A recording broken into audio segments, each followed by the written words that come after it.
Has this been a rough week for you? Maybe it's been a rough month. Hell, let's be honest, it's probably been a rough year thus far for you. And everything around you seems like it's falling apart. The noise in your head gets louder, and there are times where you're wondering, what's the point? Well, let me help you a little bit. Every day, someone commits suicide. And every day, those who are left behind are left to deal with the results of not knowing, of not being able to see the signs, of not having answers to these decisions. If you are one of those people who are suffering from mental illness or mental disability, if you are having issues with people accepting who you are, or maybe you're being bullied, whatever the issue is, if you're hearing any type of thing that has you thinking to take your own life, please don't. Please reach out and get help. Show the hero inside of you how powerful he is. Show them that you are not just someone who's going to lay down. Let the fighter in you be free. Contact 1-800-273-8255. That's the National Suicide Prevention Lifeline. And if you are one of those people like me who was left behind trying to understand the decisions made by those who's made the decision to take their own lives, still reach out and contact this number. Believe it or not, I've done it myself, and it's helped me tremendously, setting me on a path of healing that I never thought I could be at. They will give you resources and different things to help you deal with that decision made by your loved one. And if for some strange reason you just don't feel strong enough, then feel free to reach out to me with a simple message of, we need to talk. I will be there for you. I will make myself available. I will be a part of the fight with you. You do not have to do this alone. So before you make that decision, check into your inner self, check into your inner strength, and go get help.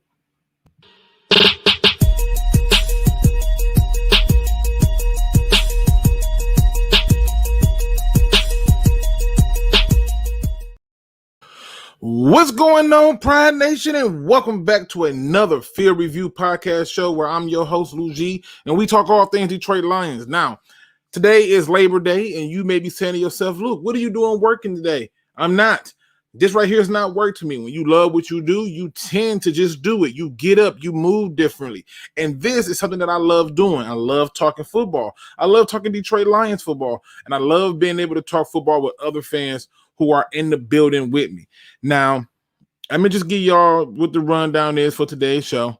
I'm going to be previewing the Detroit Lions versus 49ers game all this week. I'll be taking your questions as well, but I'll be previewing that and a few of the headlines that jumped out to me that made me go, So just heads up, FYI, before anybody starts to ask, that would be another thing that I'll be doing throughout this week. Also, people, I was trying to do a film breakdown and I got hit with a pretty much warning from YouTube when I tried to play that video. So I gotta find another way to make that video work because I can't play it there without them shutting me down. And I don't want them to shut me down not during the season because it'll be for 90 days. We got a whole lot of things that we got to cover. And I'm so feeling good today. It's Monday. If you're at work, I'm going to do my best to give you a show so you can get through your work day. If you're not at work and you're rocking with me, go ahead and start hitting that thumbs up button for me because, hey, it does matter, okay? Listen, let me see who's in the building with me. Like I said, I want to make sure that I'm being open to some ideas. Also, I'm going to make a swift disclaimer because I physically and mentally cannot take it anymore. So I'll explain to you what that is later. So we got Looney Tune in the building. Dr. Detroit is in the building. Anime is in the building. We got One Pride 40 in the building. We got D. Williams. We got Sweatbread. Make sure I ain't missing nobody, man. Craig Bevins, Jimbo G. We got, let me see. Make sure I ain't missing nobody, man. Let me see. Southwest Lion, One Funky Lions fan, True in the building. It says, I bought a Penny Sewell jersey. Hey. Eltonio Jenkins is in the building. Lions Lee is in the building. B. Farrow is in the building. Sports Gamers in the building. Is it 777 is in the building. Don Burr is in the building. AB is in the building. Edward Molinda, I hope I said that right, is in the building. Dr. Paparoni is in the building. I make sure I ain't forgetting nobody, man. I'm making sure I'm going back, double checking, making sure I ain't skipped no name. If you're already in the building, please make sure you hit that like and subscribe button. Here's my disclaimer, people. Okay. True story. And anytime somebody start off with that, it can either be one, a real true story, or a lie. But this actually happened. I spent the betterment of almost 2 hours explaining why the Lions will beat the 49ers and why the Lions will be a good team this year. 2 hours. And I walked away from that whole conversation with a headache and a bad taste in my mouth of I physically can't do it. But it brought me to the question, a question that I think needs to be asked, which is, why is it that the Lions fan base had more faith in Matt Patricia than they do in Dan Campbell?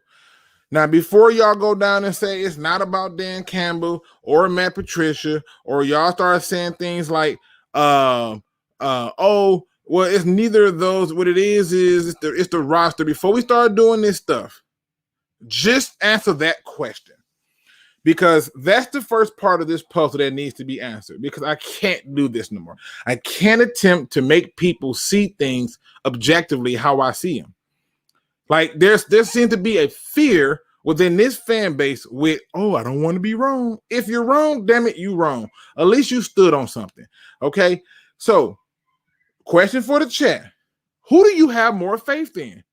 And you're just talking about in their first season, Matt Patricia or Dan Campbell? I see Steve O has joined us. Space Boy is in the building. I see he joined us too. Make sure I ain't missing none of y'all. I got D that joined us too. Appreciate it. Sky Guys in here. What up, though? Tactical Puma's in the building. What up, though? D is in the building. All right. So listen, I want y'all to answer that question. I need y'all energy today. I need to understand this. Who did you trust more in their first year? Okay. In that first year, Matt Patricia or, and obviously Matt Patricia, we know what happened in the first year, but when he first got hired and you were getting ready to go toward the season, who did you trust more, Dan Campbell or Matt Patricia? It's really a simple question. Dave Q Machine Anderson, what up, though? Hope I said that right. Dave is honest. Dave says Matt. I respect that, Dave. Thank you. Anybody else? I want to know. Who is it. What up, though, Omar? Who did you? Dan Campbell's for Edward.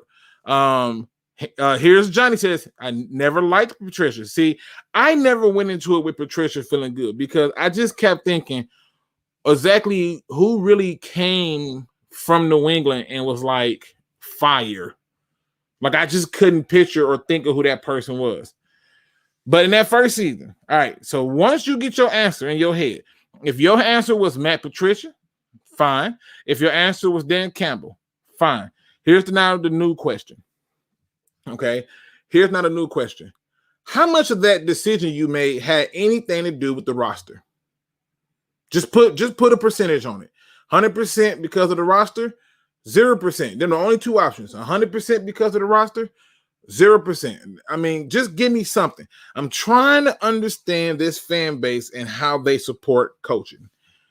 Trying to understand it. Because when I had this conversation with people, I discovered that when people had this attitude of, I don't know the roster, that's the problem. All right. So D. Williams said he had Patricia because the roster was better. Anime said it was 0. Edward said it was 50. I'm picking up what you're putting down. All right. Let me just explain why I'm asking these questions. The guy that I was talking to says to me, he says, Patricia should have been given more credit because he had a better roster. So I was like, what? And he said, yeah, he had a better roster. So I decided to take a look at this. And when I went through, I went, well, if you go piece by piece, I don't really think you can say that he had the better roster. Oh, that's not true. Oh, yes, the hell it is. Yeah, you can't say that. All right. And then he goes, well, why would you say that? I said, well, who's better at the running back position? Would you rather have had Theo Reddick and LeGarrette Blount?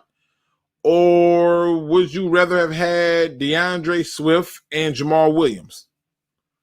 Oh, well, okay. Okay, well, I mean, that ain't the same thing. Just asking you the question for purposes of conversation.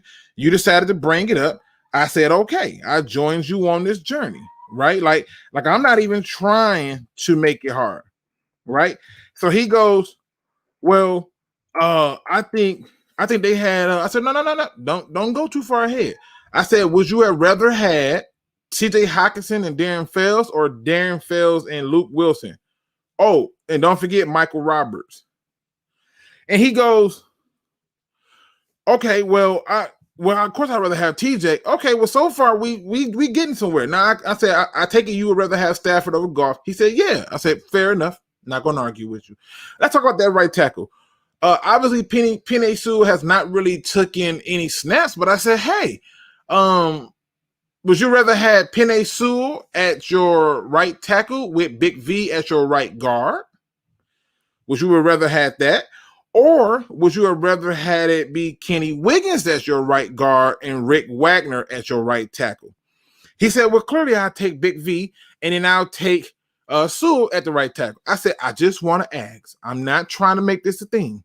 I said, not to mention, we got to talk about how it worked, because at the time you had Graham Glasgow, who was your center, and Frank Ragnow, who was your left guard.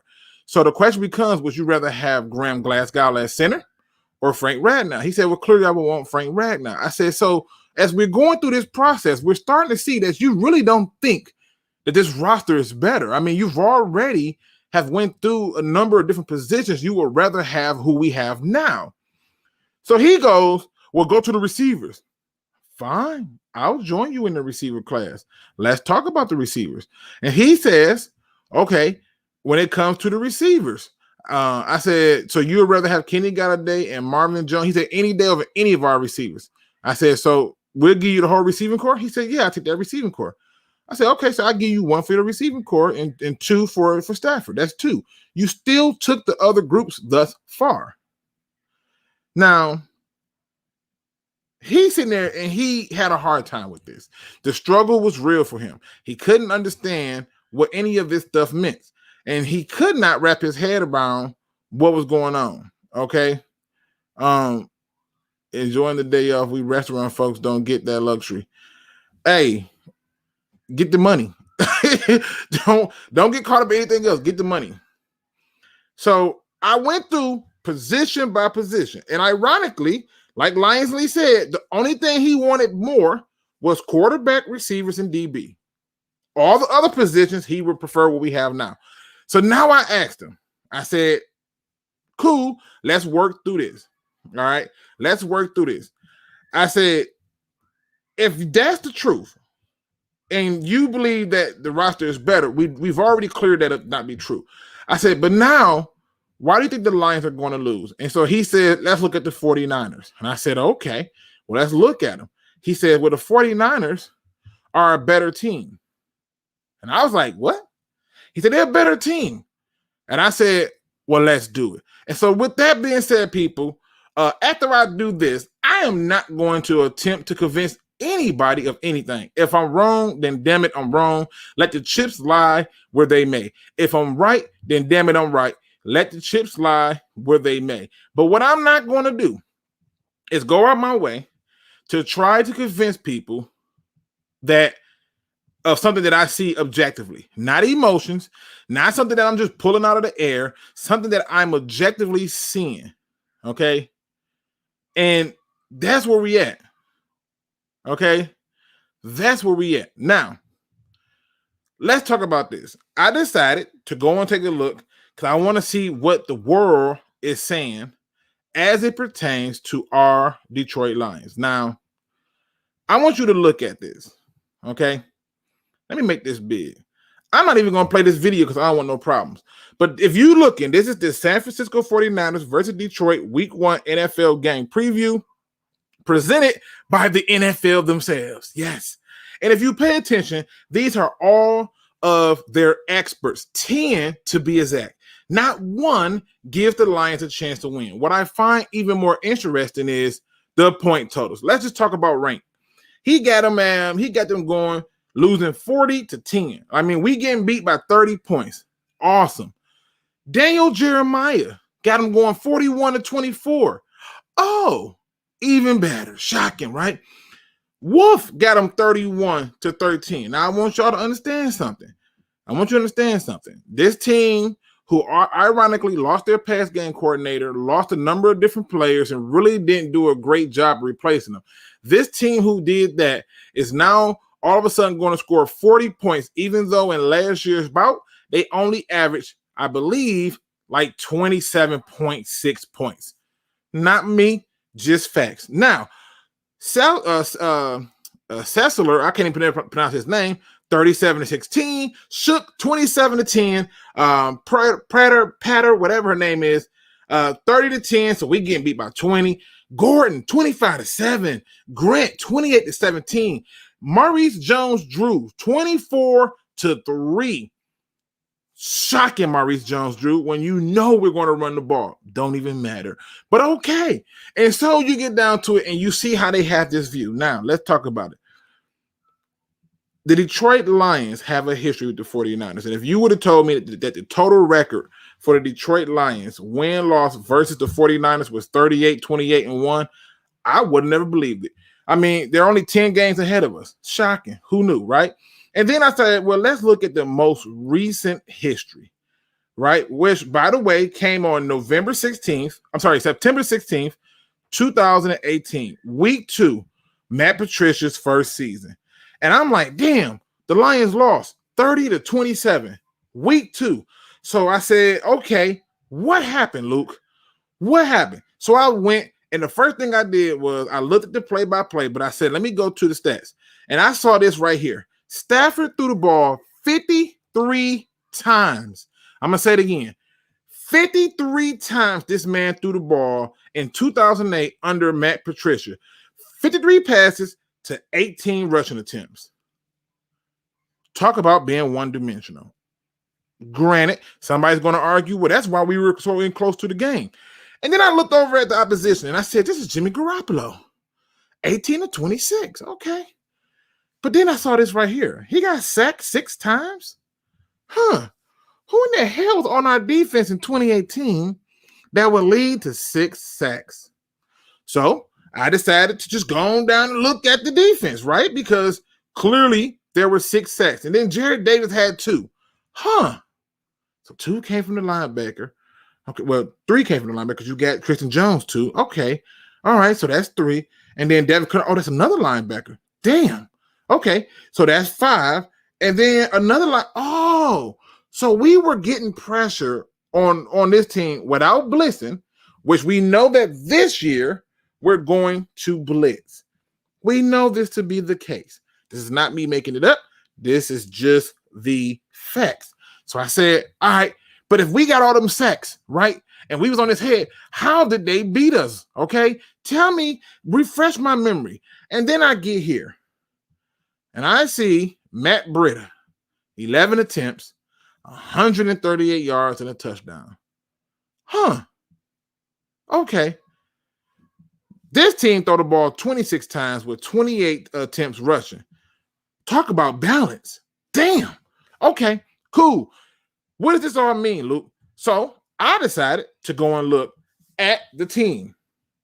And I'm looking at the team, and I'm not feeling what I'm seeing from this team. I'm not enjoying what I see roster-wise, and I know we didn't have better coaching. And I'm saying to myself, was this just about the talent? Or was this about the fact that the 49ers play a certain style of ball? So I decided, you know what? Let's compare that team into last year's team, right? And so I said the last year's Lions team had, in my opinion, a better running back in Adrian Peterson and DeAndre Swift. Much better running back group, in my opinion. And obviously we had the receivers, we had the tight ends. But then I looked at the right side of this line. And if anybody know me, I was pitching a fork. That's what I'm going to use. I was pitching a fork because I was ticked off that we could not run the ball to the right. And it makes sense when you got Obushi and Tyrell Crosby there. right? You're just not going to get it done that way. But it doesn't matter, because guess what? I sit here and I look at this team and I said, well, what's going? What did they improve?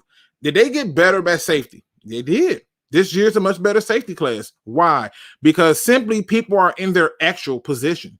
You see, when they had Will Harris playing free instead of strong in the box, he's not going to be strong in the box.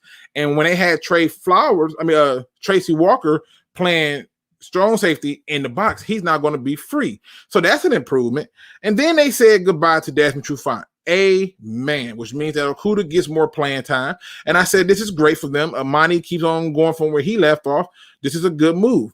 You still obviously got Jamie Collins, but they said goodbye to Jelani Tavai, Christian Jones. And I said, okay, cool. They moved him up and they moved Trey Flowers up, tell Danny Shelton goodbye, add Michael Brockers. And I started to realize that there's a difference in this picture.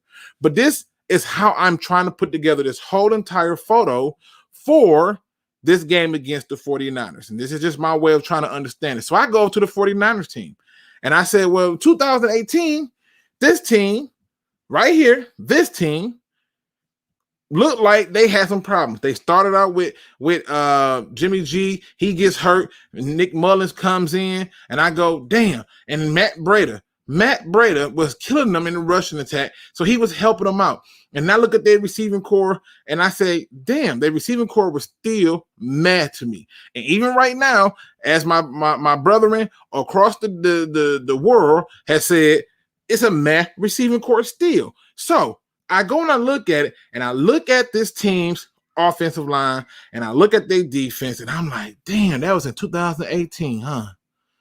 Okay. 2000. Okay. None of that has anything to do with it. So what did that defense look like last year? And what do you know?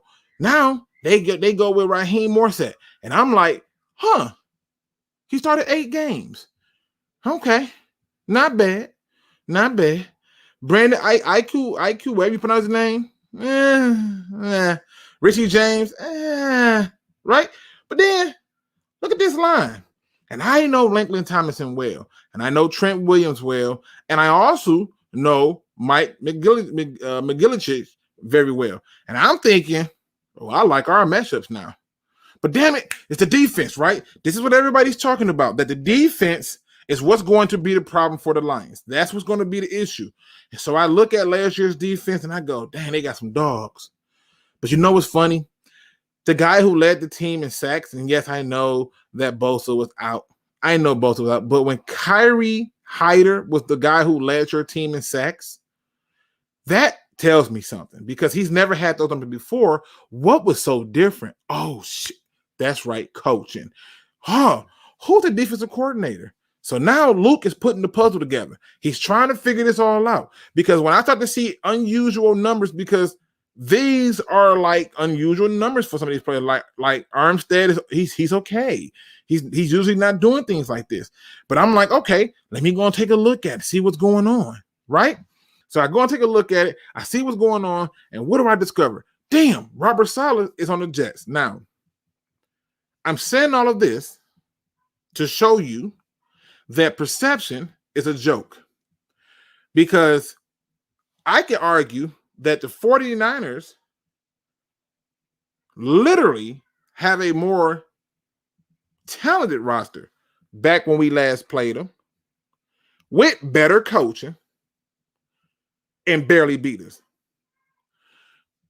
Doesn't have to make any sense for anybody else. I'm just trying to bring it on home so we can keep on going where we need to be. All right. You ain't got to like what I'm saying here, but I'm just saying. All right. So now, all right. He says, come on, Luke. I'm just listen. Hyder. That's the guy. Okay. That's the guy. I'm just saying. All right. So I'm going through all of this. Right. And I'm just putting together piece by piece. All right. And I'm trying to understand something, but then I looked at something else, because one of the things that most people on that panel, including most fans, said why we're losing this game against the 49ers is because of what happened in preseason. So guess what I did?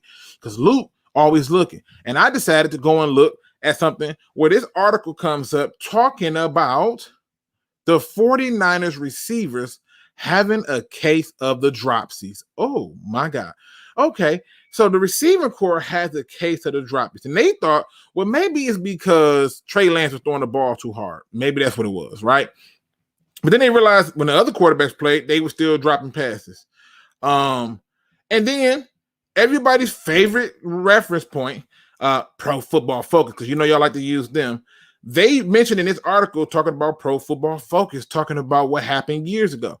I laughed at that because I didn't give two crying flying nickels, right? And so I just said, whatever. But I went through and I looked at it and I said, So they're talking about trying to run a 2 quarterback set. Okay. This should be fun. So you're going to try to play both quarterbacks. Now, there's a good chance that Trey Lance won't be playing on week 1. Fine. But the fact that you even came up with something to try to run a 2 quarterback system is ridiculous because your receivers will never get used to any one quarterback. So good luck with that. But then I decided, just, curiosity sometimes gets to me, to look at some rankings. Yes.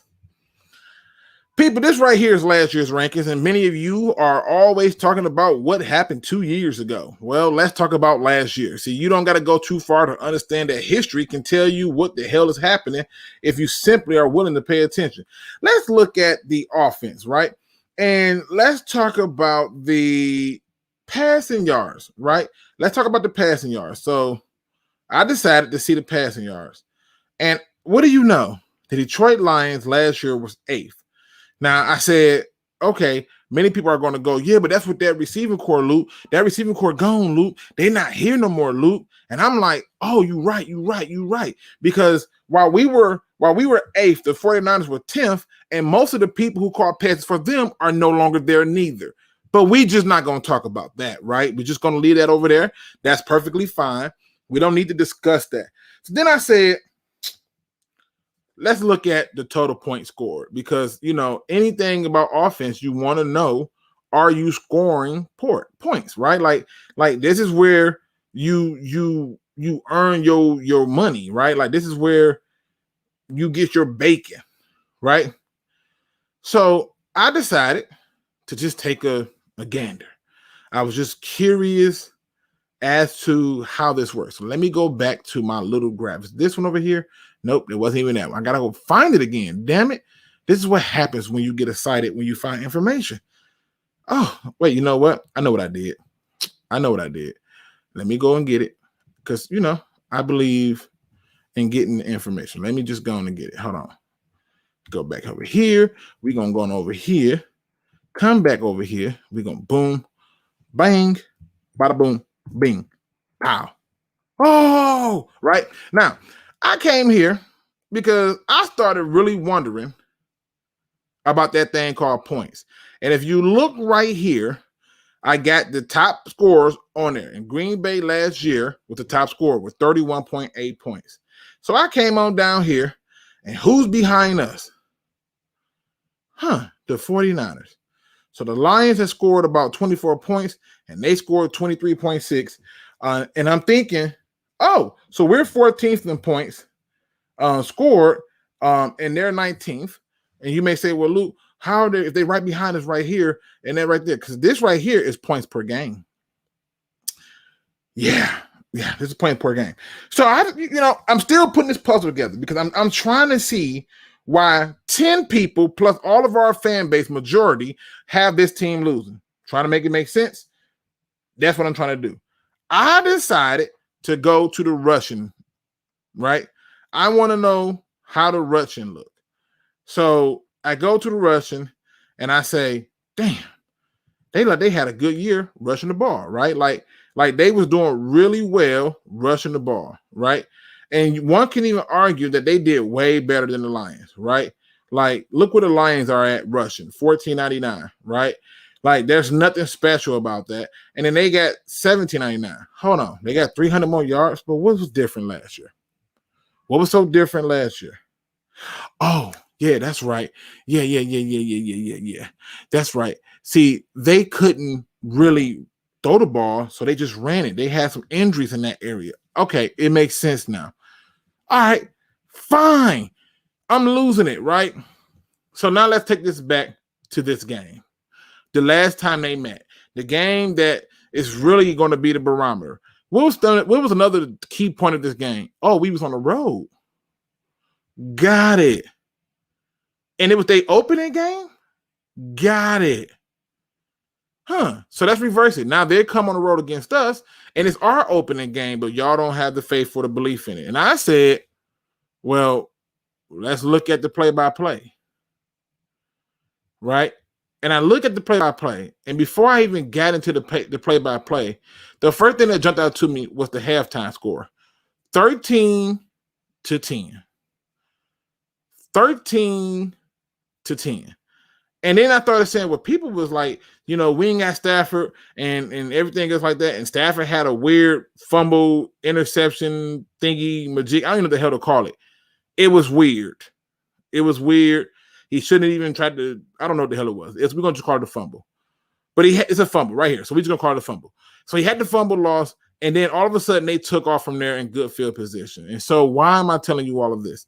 Because what I discovered through all of this information that I gathered and put together was simply put that one, the Lions, when facing the 49ers, especially in this most recent history, under bad coaching, they still found a way to be in the game and competitive. And it took their own imploding for them to take an L at the score of 30-27.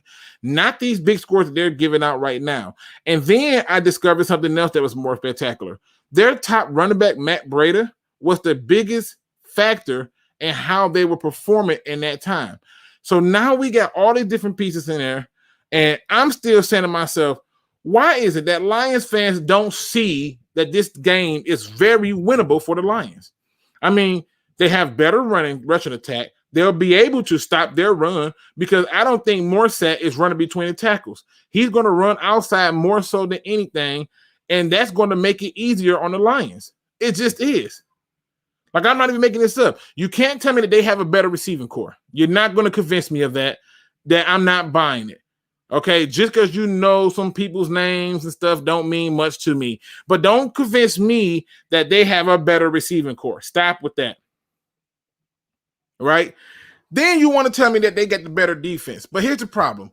Even with Nick Bosa out, their defense excelled because of a certain defensive coordinator. Now, let me just revert you back to more history. How did the defense do when Vic Fangio left the Bears? Like, they didn't improve. They got worse. In fact, when most people lose their key coordinator, those areas of the ball don't usually perform well. So I went through and I just asked this guy who I had this argument with, because it wasn't even a conversation. He just wanted to argue to get me to understand that they're going to suck. And I told him, well, if you believe that, more power to you. I don't. So we have the conversation, and he says to me, if you think that this coaching staff, like Kyle Shanahan ain't finna be killing it, you crazy. And I said, well, you already said that you like Dan Campbell more than Matt Patricia. He said, yeah. I said, did you like Jim Bob Cooter more than Anthony Lynn? No. Oh. I said, did you like, I don't know, do you like D'Amico Ryan? He said, who's that? I said, that's their new defensive coordinator. He said, what do you mean? I said, he wasn't like this super positional coach guy. He was just a defensive coordinator, right? And I said, in the Lions, he like, well, the Lions got a new defensive coordinator. I said, right. And they got Don Capers as a safety blanket to that. Who's the safety blanket to D'Amico Ryan? Who's that guy?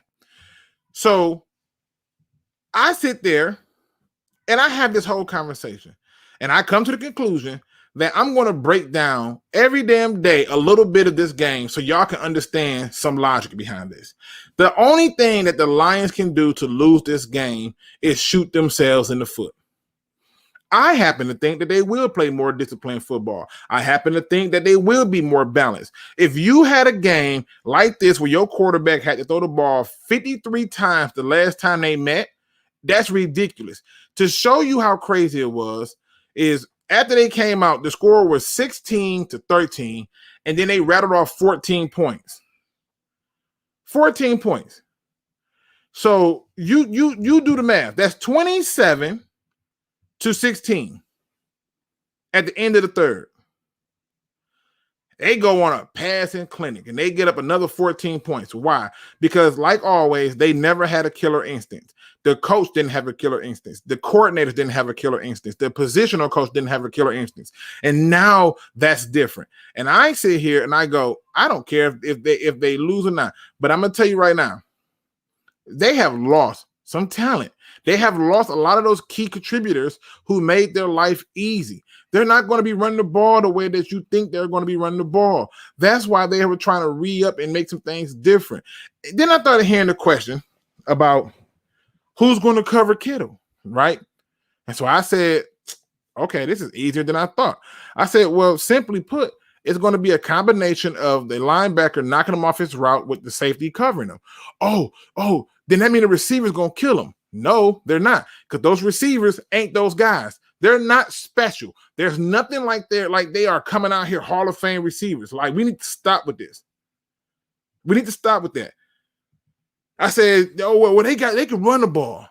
Based on what? Man, our run defense ain't gonna stop nobody. Look at preseason. Well, let's look at preseason for the 49ers. Because when we go there, the numbers get real skewed and get real interesting then. And even then, nobody wants to talk about it.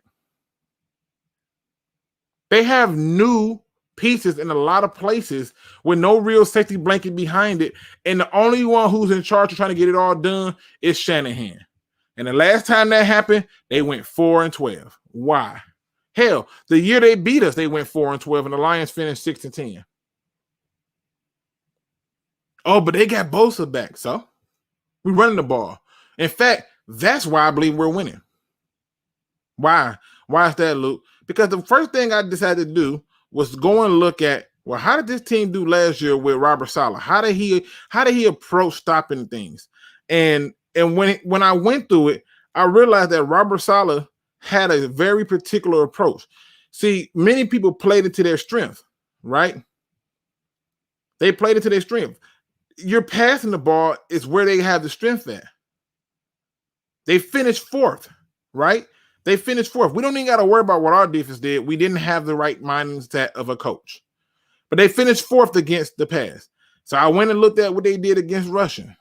I wanted to know how they do against the rushing, right? And so I looked it up and I said, let's take a look-see. And, well, damn. We know who the worst was. Let's see who the best was against the rush. Or we know Tampa. Oh, here they are again. And now what are they?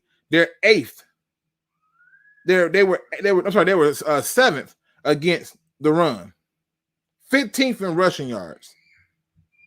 Now, why am I pointing this out to you? Because you can run the ball on this team. You can eliminate pass rush if you just run the ball on this team. But then I didn't stop there. Anthony Lynn. What was Anthony Lynn known for, right? Anthony Lynn was known for doing what? Do anybody remember? Running the damn ball. In fact, in his one year that he had with the Bills as the offensive coordinator, they were number one in rushing attempts and I believe, sixth in yards. What do you think the Lions are going to do? Run a damn ball? Really? Okay. I went through Anthony Lynn's first year as the Chargers coach. And as much as he tried not to run the ball, he couldn't help himself. The Lions are not going to play to their strength. We're not going to be put in a position to be down big, early, and quick and fast and swift. We're not going to have that problem. We're not going to have to concern ourselves with pass rush. Can they run defense stop our run? I don't think it's happening. I don't think it's happening. I don't see us getting stopped by their run defense. It's not there. Their strength is predicated on getting after people who want to pass the ball. And as you can see, it set it up in such a way where the last time they played, it was a cakewalk. Now, I'm merely making the argument that why would we even attempt to play into their strength? Why? Why do this? Why would we even begin to get into their strength? Doesn't make sense, right? It seems like it would be the dumbest thing to do. So how can the Detroit Lions beat the 49ers? And why my confidence is so high that we are going to beat them? we're going to be able to run the ball. Well, Luke, we got to be able to stop their run. See, they play a balanced game. They need it to be balanced for them to succeed. They don't have the quarterback to throw the ball all game. So you can't tell me that they're going to beat us from passing. And if you tell me they're going to run the ball, they don't have the running back to run the ball all game. They are predicated on having a balanced attack. And if you eliminate the balanced attack, well, you make it a little bit easier. Okay? Like this is how we have to look at it.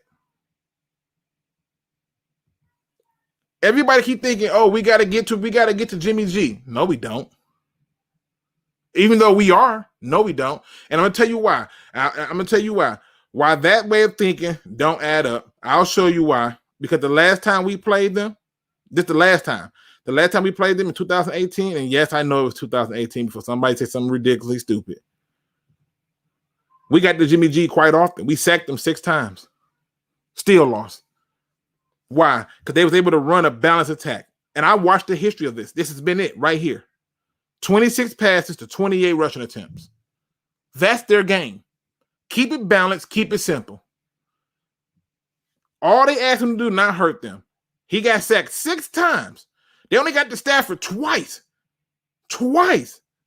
Y'all worried about pass rush. They only got to them twice. He got sacked 6 times. Still didn't play a really good game. Should have had an interception, but Tracy Walker dropped it. We're going to leave that alone. Right? And the only reason they won the game is because they were able to run the damn ball. That was the difference. But they have to have it within balance. The idea that the Lions must somehow, some way get to the quarterback, don't need it. Just literally make them one-dimensional. Make them either run all game or pass all game. But either way, once you get them one-dimensional, it's game.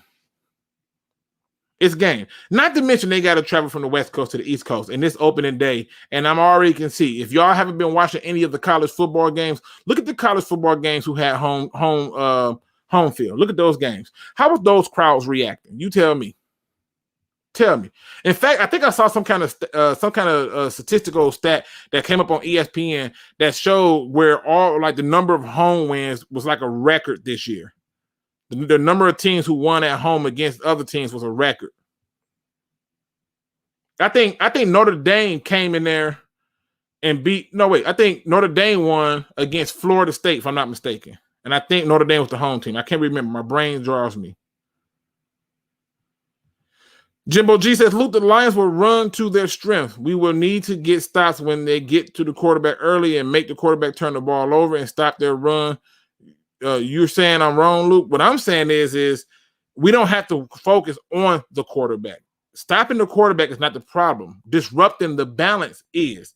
They have been beating teams with keeping it a balanced game. You just got to make them one-dimensional. Either you're going to be a run team against us or you're going to be a passing team. But whatever you're going to be, that's all you're going to be. That's it. Once you disrupt that, they're losing. I took into account all the injuries they had and everything that went wrong with them. But the biggest problem with that was they never had balance. Then I went to the year that they went to the Super Bowl. It was balance galore. Every now and then you would have a game or two where they went nuts. But let's be honest. They was a balanced out team. And I'm just saying, disrupt the balance. That's it. You don't got to do anything else. You don't got to rewrite the book. You just got to kill the balance. That's it. Now, I sit here and I say certain things, not because I'm trying to be an a-hole, not because I'm trying to be right, but because I'm trying to be objective. I need to really sit down, and I think most of U.S. fans got to really sit down. Don't just go with the prototypical fantasy football response, and they're just better than us, and their history says they're better than us, and we've never been good. Well, for all that greatness they got, they only up 10 games by us, right? 38-28, 38-28-1 is the record of these two teams battling. So special. So special. We would be stout up the middle, but we will have to be disciplined with their misdirection. If we can't handle that, we will win. Psycho Lions fan, I'm in agreement. You just gotta make them one thing. It says you have to consider time with the playbook. Even though Salah left, they promoted from within. Both sides of the ball know the playbook backwards and forward. Our guys are still learning the playbook. Mahler, I hope I said that right. I'm probably pronouncing the name wrong. Is it Miller? Look, I am not disagreeing with you about knowing the playbook, but DeMeco Ryans ain't the answer. They lost a pass game coordinator, and they lost their defensive coordinator. They lost a linebacking coach, and now you got DeMeco Ryan as the defensive coordinator. And let's be honest, you're right. They do know their playbook, but guess who else know their playbook? We do. We have enough film to know what they want to do and how they do it. What do they have on us? What did they gain or glean or get from the preseason? What did they learn there? You don't think we know our playbook? Go back and look at the preseason. Yeah, we lost all 3 games. Our receivers were open. And it was early on and often. They were open. We were able to run the ball. Right? And so now you're pointing out a point that brings me to another point, which is you have to be able to play your game. You have an opportunity where you are the unknown.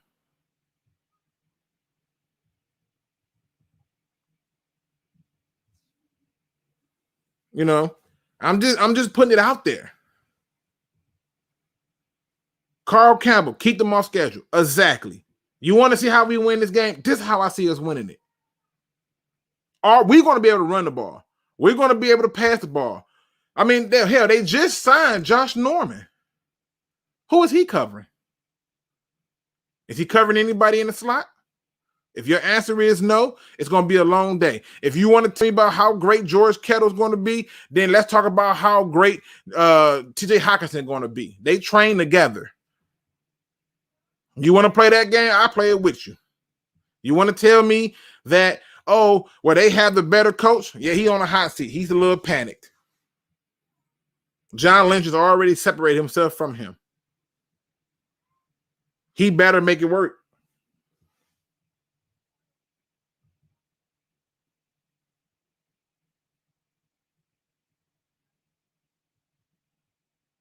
Does it make sense?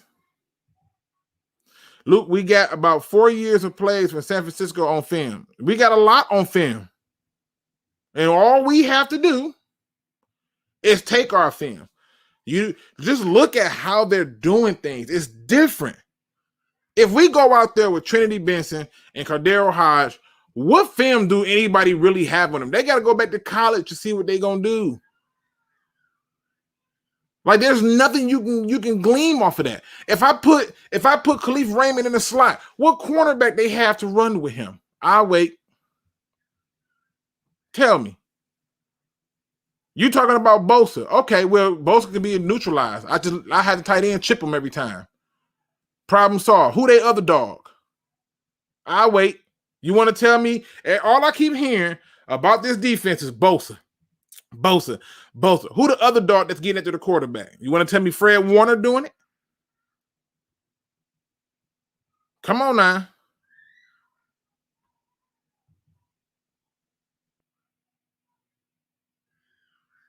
I'm just trying to put it out there. I had this whole conversation with this guy. We had this whole thing, and I'm saying, okay. Jay said, we be running the wrong routes while they all on the same page. Based on what? Based on what? I mean, they've already scaled the damn playbook back in a way to get people up to speed. And keep in mind, they've been implementing this playbook for months. If you ain't figured it out in months, I don't know what to tell you. But I'm just saying, they over there trying to figure it out because they not stupid. That's why they went out and got Josh Norman. They're like, we need cornerback help because our cornerbacks ain't lit.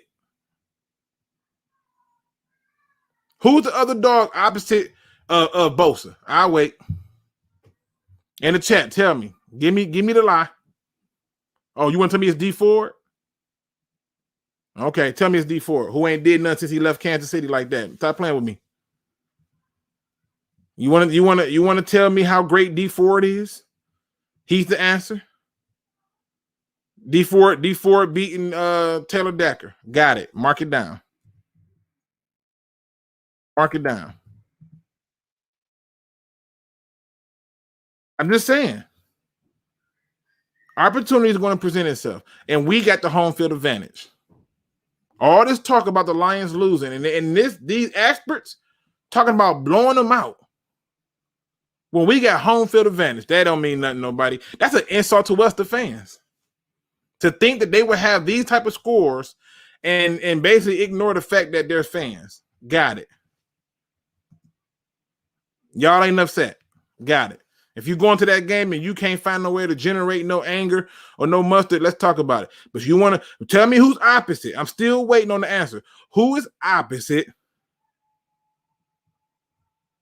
Who is the person opposite of Bosa? That's supposed to be so great.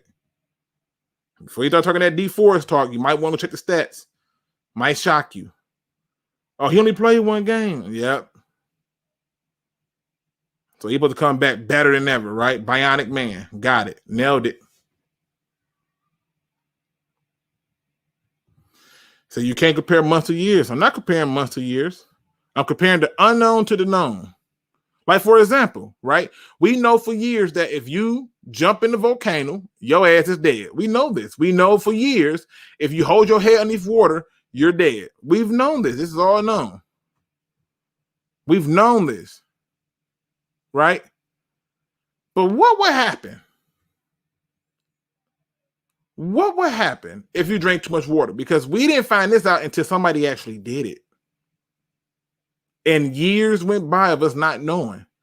Because had we known, this company or radio station that was having that competition would have never did it. That person died because they had drunk too much water. Who would have thought that you can do that? He wasn't even in the pool. He just was drinking as much water as he could.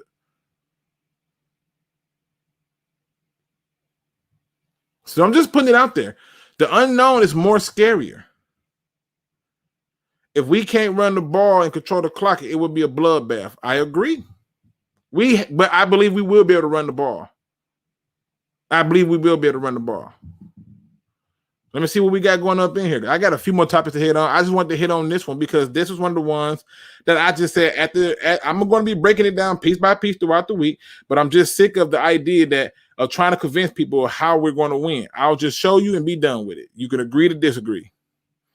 The coaches know that they need the run game, so that's why Trey Lance will take over from Trey Lance is supposed to be out this game. Some type of bone or something broke in his finger. He's supposed to be out this game. Pound Morissette and Sermon, then play action to Kittle, game over. Okay. You worried about Morissette? Really? You really worried about him? You worried about Sermon? Got it. See, I'm not worried about neither of them. Kettle, I used to be worried about him, but then I realized if you just disrupt one half of the balance, they're in dire problems, you know?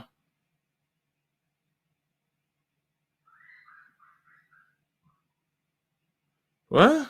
You owe me an apology about everything King tanking thing. I didn't say you was lying. I just said if he said that, I don't agree with it. And then I asked him on the Above the Rim show, and he said, yes, it's a necessity. I think it's ridiculous. You should never tank. Tanking does not work in football. It just don't. If anybody think tanking works, you're delusional. These NFL pundits treat us like we're bishops. Second with these scores, man. Listen, them scores. In case y'all didn't see the scores, I'm gonna go back before I jump to another topic. In case y'all didn't see the scores, these are what the experts said. 10 separate experts. 10 separate experts. This is how they view this first game. Even though we the home team, every single one of us got us getting blown out. Because the 49ers that good. Come on now. Come on. Every single one of them got us blown out. Some as high as 30. Some as high as 21. Like, look at these scores. Look at these scores. It's insulting. We're just getting blown out. Got it. Let's switch gears. All right. Let's switch gears. So, obviously, the Detroit Lions are coming up on their first game. They got new coaching in there. And I think now people are starting to see something, because I saw an article that talked about the Lions may have gotten a blessing in disguise. And I was like, what? Somebody's finna say something positive? Oh, snap. And what their argument was that the Lions may have gotten a blessing in disguise with Trinity Benson and Kadero Hodge. And I'm like, oh, this is gonna be interesting. So I read the article, and in the article, they basically just outline how, when you look at the film on these guys and what they're bringing to the table and why they were brought here, they were never out of the loop from people like John Dorsey and people like Brad Holmes and other people who already had an eye on them. So I'm like, didn't realize this. But then one of the subscribers pointed this out to me, and I don't know how I didn't see this connection, but he talked about how Dan Campbell and many of the coaches on his staff have a connection to Bill Parcells and Sean Payton. And I was like, is it that many for real? And it was a lot. I was shocked. I was like, oh, damn. Didn't realize it. So guess what I did? I started saying, well, let's look at the Bill Parcells playbook of building a team and how it leads to success. And so this article was talking about getting receivers who do certain things really well. And one of the things that I did not too long ago was a video where I showed each receiver and how they're going to be used, but what they're really good at in terms of the route tree. And I see another article that pops up, and this time it's on the 49ers. And I'm like, oh, snap, the 49ers? The 49ers got something to say? And the 49ers writers say, while they believe that the 49ers should win this game, something tells them that they need to be prepared for a long game, because they believe that there are too many unknown factors for the 49ers coaching staff to game plan against. Now, I'm loving every bit of this, because I'm like, at least somebody is being objective, right? And they talk about particularly the receiving core and how, when it comes to receiving core, it's not many people that you can just target and say, oh, we know how to game plan for this guy. They talk about the defense, and they said, hey, we know that this defense sucked last year, but that was more of a coaching issue. We don't know what this defense will be this year. And I'm reading the article, and so I decided to go to Twitter and find a writer. And I asked him, in your honest opinion, do you think the 49ers should be the favorite for this game? He said, as a fan, yes. But if I was betting, no. I said, but they 7.5 favorites. He said, and that I would not touch. He said, because I think the Lions can very easily win this game. So I invited him to come on today. Scheduling conflicts didn't work, but I really wanted him to come on so he can explain to you some things about this game. And so it got me to thinking about the Lions receiving core, because with all these unknowns of the receiving core, here's my question to you, the fans, to you, Pride Nation. Who do you see having a big day for week 1 in the Lions receiving core? And I'm going to make it hard on you. I'm taking Amon-Ra St. Brown out. Who do you think is having a big day? You can't say him, and you can't say TJ Hockenson. Who is having a big day? What's going on, Ladern? Shout out to you, Hungry Panda Studios. If I miss you, what's going on, Shay? Not a Lion fan, but what up, though? Marcus Grant has us the closest in score, and he's a fantasy football pro. Everyone else ignored Vegas with 48 points.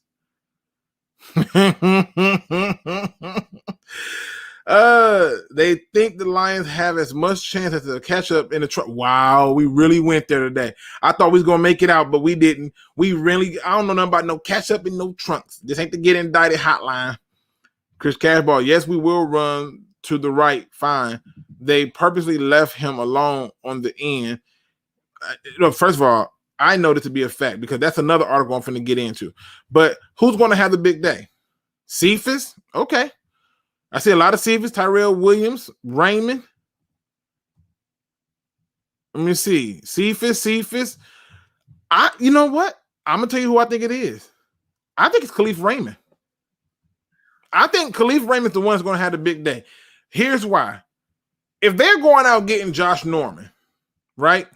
And you already know that Tyrell Williams is going to be in that lineup and they're going to try to put emphasis on it. Who can really run with him? That dude is not slow. And he can route run.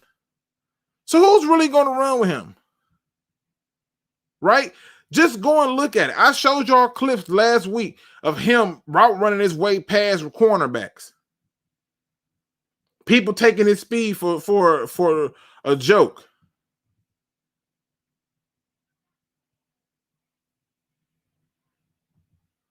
He said they don't like how you go. They gonna pour in them ketchup jokes. I don't know what you're talking about. We got 103 in the building. We got 48 thumbs up. Can we get those thumbs up, people?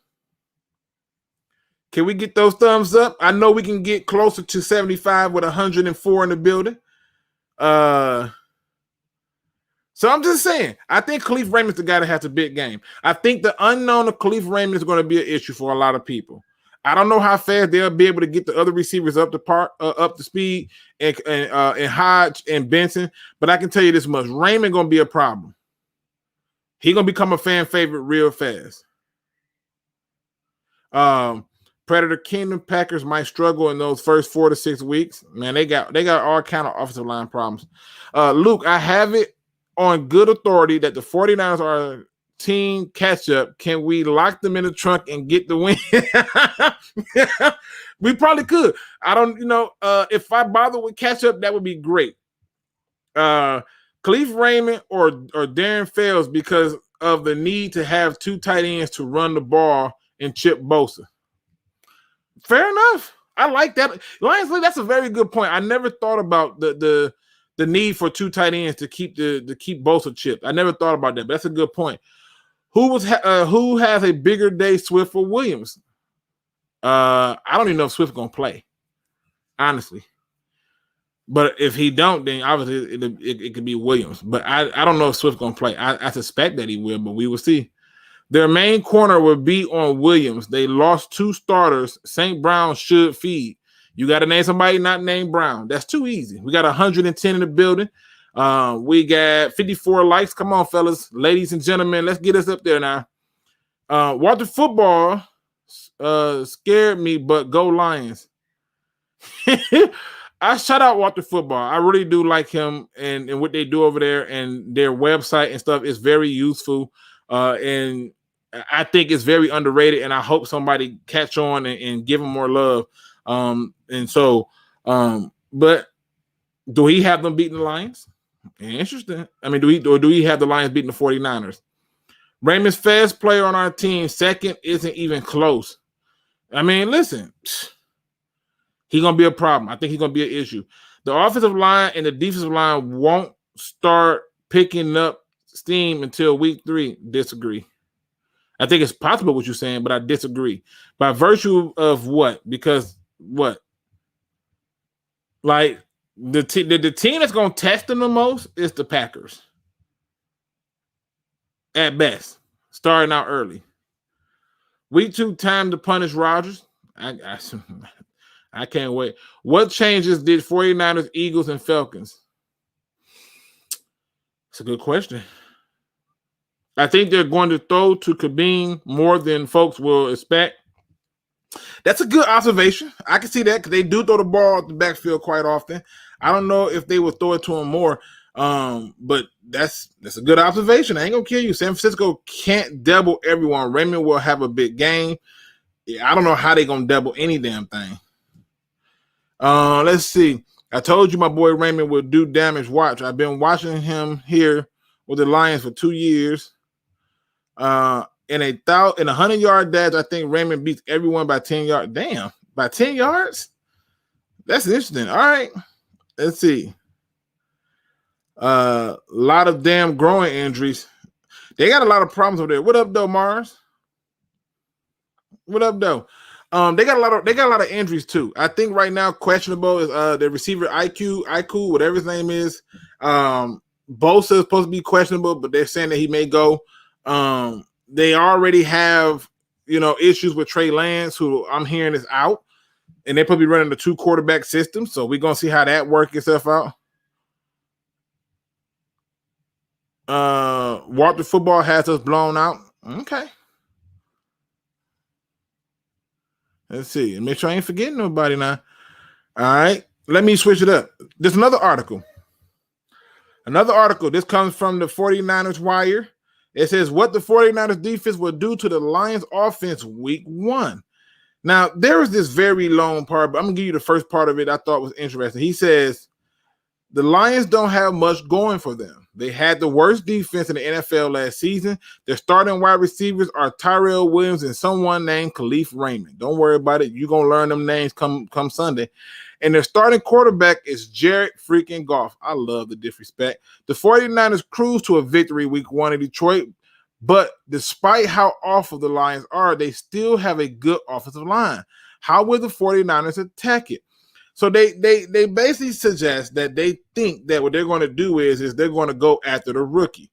Now it says 49ers rookie defensive coordinator DeMeco Ryans should focus his game plan to take advantage of rookie tackle Penei Sewell inexperience. So and it talks about how they got certain people who they think are going to be able to do this. They talk about Armstead. It says first he'll have to face Armstead, who's not a dangerous edge rusher. As I said before, where's the specialty coming at once you get past Bosa? Because that was our coaching that led them down that road, but that's none of my business. He says he's not a dangerous edge rusher, but he's a violent player who will headbutt Sewell and make him work. Then after Armstead softens him up, Sewell will have to deal with the rotation of Nick Bosa and D Ford and Samson Ebukam. I can't even pronounce this dude's name either. It says, good luck, Penei. Oh, okay. Now, people, I think this is a terrible game plan. In fact, I hope they do this because this benefits us. If their attitude is to go after Sewell, then they got a problem because it's a quick fix and an answer to that, which is leaving somebody to block and the other tight end and receivers go out. You don't have the capital to just let people roam like that. That's it. The only thing that you got to do is, to me, in all honesty, for the 49ers to beat us, and I hate to say this, they just got to run the ball. The same way they beat us last time. Run the ball. Don't make it an issue for the quarterback. Just run the ball. I don't think they'll be able to do that. Is Benson now the number 2? I haven't heard anything. No, I don't think he's number 2 just yet, but we'll see how camp, well, it ain't even camp, but how practice goes and where they move them at and how they slot them. All of our receivers are going to get playing time. So Khalif Raymond runs a 4.3 4.40, the fastest receiver Goff has ever had. If they act like Goff can't throw the deep ball, Khalif is going to have a day. I think he's going to have a huge day. I predict a close, low-scoring game. 49ers win 21-17. I can at least respect your score. If you saw what the other experts had up, it's ridiculous. But they lose some. I just think the Lions win this game. I think it's there for us to win this game. 49ers going to win by 30. Okay. For the 49ers to win, they just have to show up. That's it? Damn, Emmanuel, that's it? They ain't got to do nothing else? Long-time Niners fan, shout out to you. Shout out to my Niners people in the building, 100%. He says, D Ford and Samson. Man, you come, really? You really gonna talk them out there as people we should be concerned with? Really? Now, you a 49ers fan, you know that ain't nobody worried about no damn D4 and no damn Samson Ibukum, whatever his damn name is. Ain't nobody worried about them. Come on, bro. You know this to be true. And this ain't even me being funny. You know this ain't me being funny. Who worried about these two? Seriously. Seriously. 4.5 sacks. How many quarterback hits? 7 quarterback hits. Man, stop it. Stop it. Stop it. There's no way in hell. There's no way. I see no way possible for this to be the case. No. If the 49ers think how you think, Emmanuel, okay, I pray to God they do, because when they show up and get hit in the mouth, then we got it on record that all they have to do is show up. To my 49er fans, 100%, and I'll usually not do this. If you want to jump in and discuss this game, let me know. If you got Twitter or Instagram, I will get you on the show. You can talk about your team to defend them. I'm going to be talking about this game breakdown all week up until the game. It says, right, if you put a woman naked in front of him, he can see very well in detail. Hey, Benson would get thrown into the mix. I think he will as well. If I'm the 49ers, the unknown aspect of the Lions game plan that would bother me, would shake me one bit, is all about what we do as the 49ers and what's been established. Well, what's been established is your coach is in trouble. Y'all don't have the same run game anymore, and y'all offensive line is sketchy at best. Lions pull the upset 24-20 to the Durham. Hey, I support that. We don't have Prater anymore. I don't see us getting that game-winning field goal. We're not going to need it when you're scoring. I could understand if even in the preseason we didn't score not one single point, but come on. Yeah, I don't know.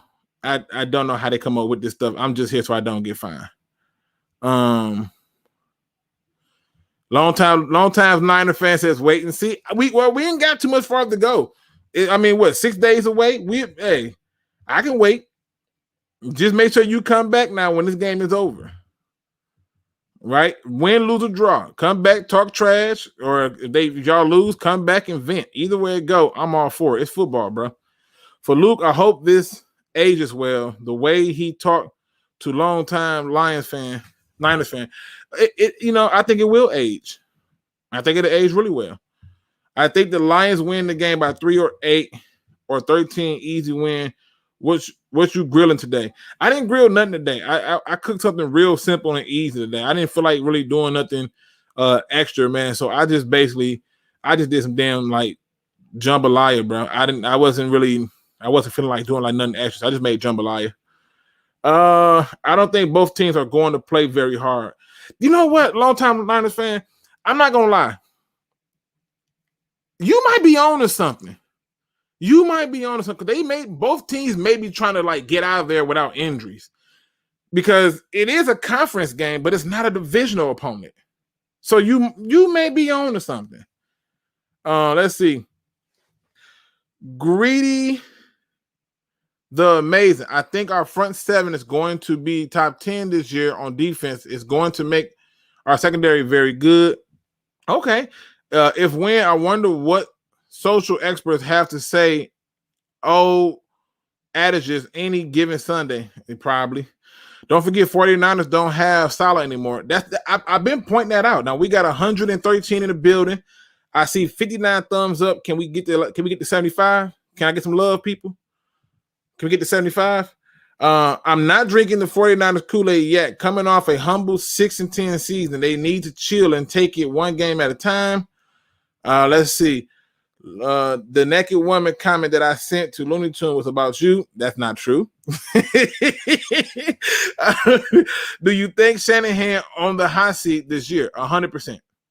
100% on the hot seat. And even the Niners fan got to admit that he's on the hot seat. There's no way for you to get around it without saying that he's on the hot seat. I mean, when your general manager is trying to distance himself from the head coach, he knows that he's on the hot seat. John Lynch ain't finna get fired messing with Kyle Shanahan. I guarantee you he's on the hot seat. I'm grilling some salmon in about an hour. Oh, that sounds good. See, I wasn't thinking like that.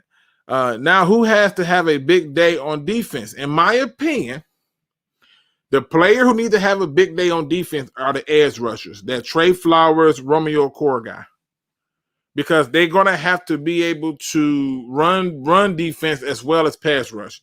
And those two are going to be it. It says, not yet. They are so injured last year, Shanahan would get a couple of years to develop Lance. Oh, hell no. They're not going to. No. They're not going to get that man that much. Okay. I don't even think. You had to think. Didn't y'all trade up to even get him? They not finna, you trade up and give up too much capital for them to be talking about giving him more time. He better make it work this year. Has anyone heard how our new kicker is doing? Nope, I have not. I really hope he's better than Bullock was. You and me both. I haven't heard anything. That was a good food. I think we'll be easy game. With Salah going for 49ers is a different team. I think they are a different team without Salah. And to my Niners people listening, and right now, I want y'all to give me an honest opinion. Do it concern y'all that Robert Salah is not there? Like with y'all defense, like do y'all really trust in DeMeco Ryan? Like I'm curious to hear from a 49er fan's perspective on do y'all really trust in DeMeco Ryan? I hope the 49ers underestimate us and get smacked in the mouth. I think they will underestimate us. Did the 49ers just lose another coach? I think it was the linebacker coach. Yeah, they lost the linebacker coach too. He's battling cancer. So hope, praying for a speedy recovery with him. Anna May says, disagree, Luke. The middle needs to disrupt the run, and that's how we stop it. Yeah, but I think Morstead is better at bouncing it to the outside. That's where I want him to run it towards the middle. The outside is where I think he gets dangerous. Now, obviously, if we got Derek Burns starting, he can run to the outside all he wants. Derek Burns can be like Fred Warner. He'll get there. So, Goff will be on an efficient problem for our opponent. However, their O-line, D-line dominance will kick in till week 3. Okay. It's funny, some people have the 49ers as a Super Bowl team, and that was their record last year. Lions by 14. It's a good point. Swift is the unknown weapon. He is the Austin Eckler of Anthony Lynn's offense. He will be used all over the field, including wide receiver. Ooh. Okay, I'm picking up what you're putting down on that one. If I can golf this good on the course as I am at driving range, Lions can win 4. Shout out to you, Jon Kapler. Here's Johnny. 6 days all. Eat them up, Lions. Hey, I think it's gonna go down. My manager at work is a Niners fan, and he thinks Salah's a big loss. Ooh. So if DeMeco probably will call more blitzes than Salah typically did. Oh. Let me get on down. Listen, I'm not ignoring you, Pride Nation, but I do want to hear the opposition. DeMeco Ryan will probably call more blitzes than Salah typically did. Well, that's not going to help y'all because we got a tight end that'll make you pay. And that's one of the mistakes that I think a lot of teams do when they play the 49ers. They do all that blitzing. It's like you can't do that with George Kittle because he will make you pay. So, but do you feel like it's a loss that you lost him? And you lost the pass game coordinator too. So, Land's not playing. So, again, losing players and coaches, and they winning by 30 coming off of a 6-10 record. Come on. Bruh, I'm with you, Cap Ice Code. I think the Lions win. The fact that we get that opening game at home, and I'm going to be honest with y'all, if we play San Francisco in San Francisco, I would give us a loss. No ifs, ands, and buts about it. Hey, what up, though? Roar of the Lions UK. Shout out to my brothers who's across the world and our Lions fan. If you have not checked out they show, you definitely got to check it out. I was going to play a small clip from one of their shows where they had an interview with Jason Bell, but instead of doing that, I'm promoting it so y'all can go over there and give some love and make sure you subscribe to him. It is linked in the description. Go down there right now in the description. You'll see Roar the Lions UK. Click on that link, subscribe, and watch that interview that they did with Bell. It was amazing. Bell talked so much about the Lions' current defensive coordinator and what he did for him, and I think you will want to hear those words 100%. Analytics here, but I think the 49ers are a top 5 bottom team. They lost Buckner, Thomas, Breda, Coleman, Salah, Sherman. They have 0 good D tackles. We win 24-17. I see the same thing.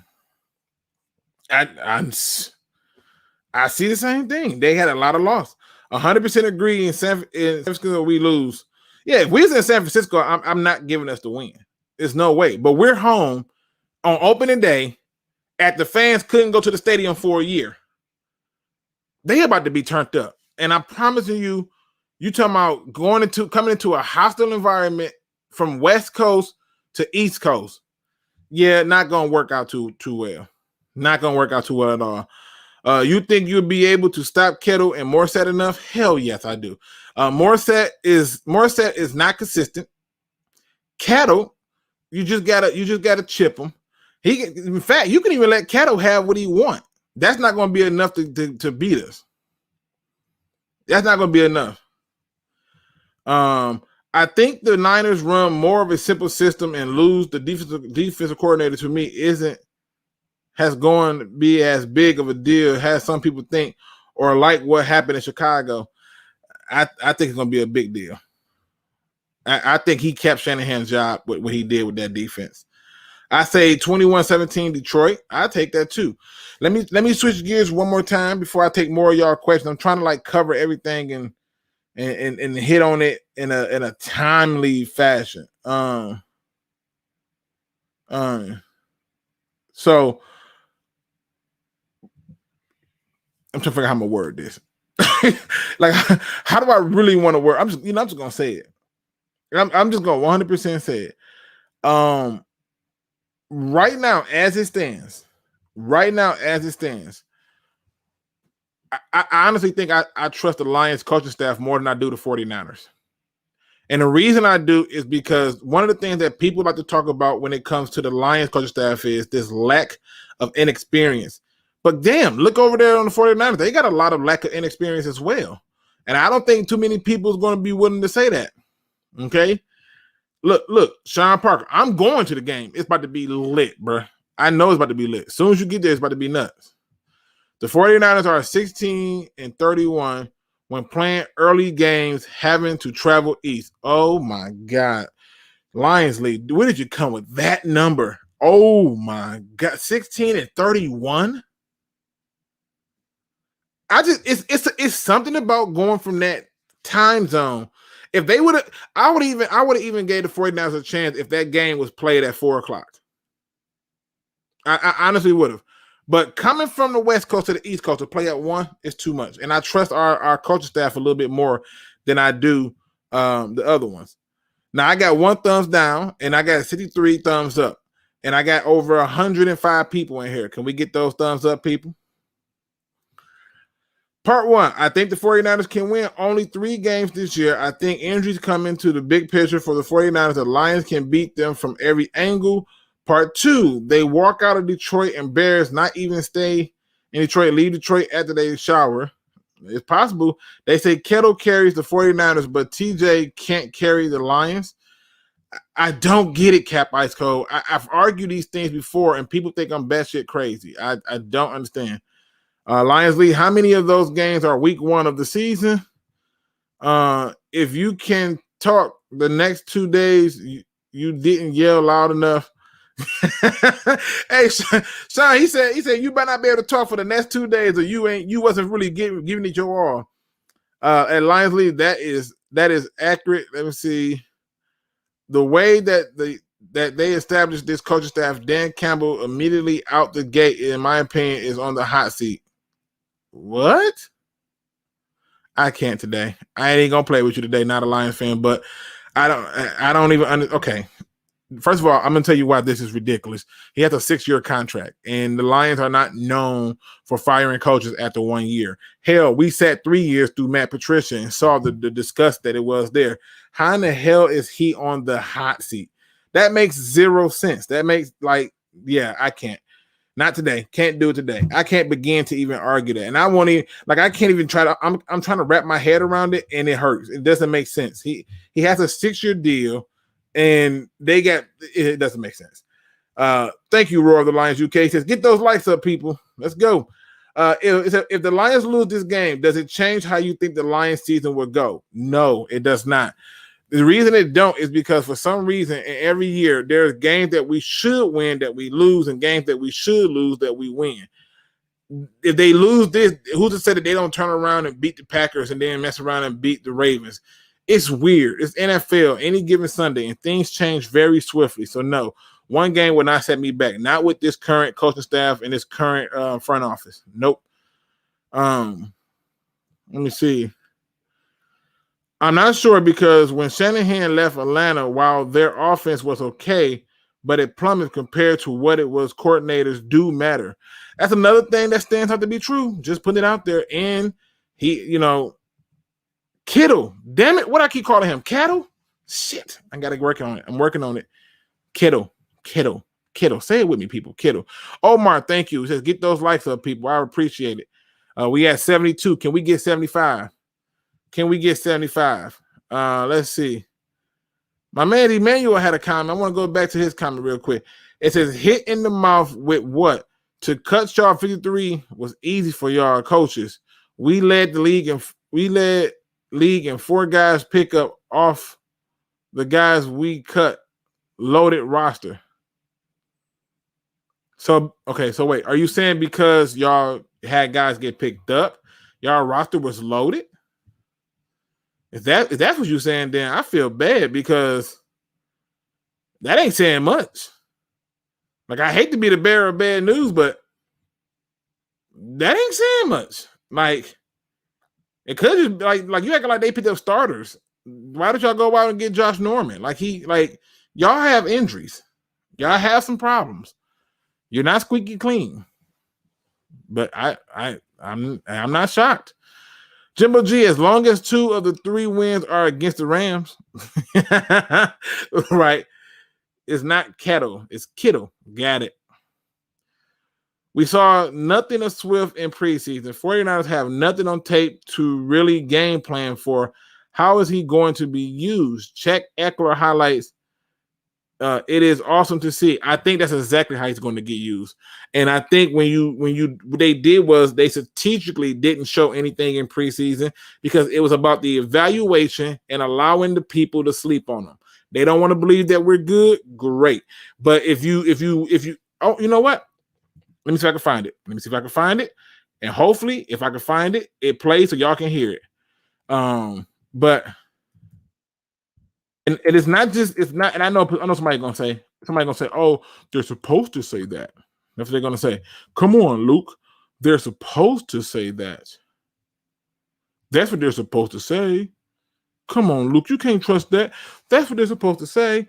But if you didn't watch the last episode of the In the Den, or Inside the Den wrapping up the preseason, there's a certain part where they had some people mic'd up, and I want to say,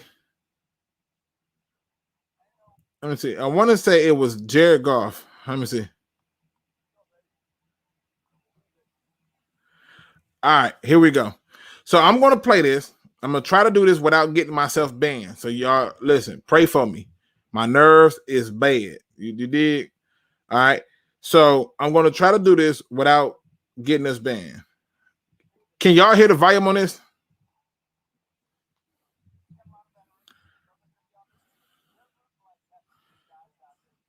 Can y'all hear the volume on that?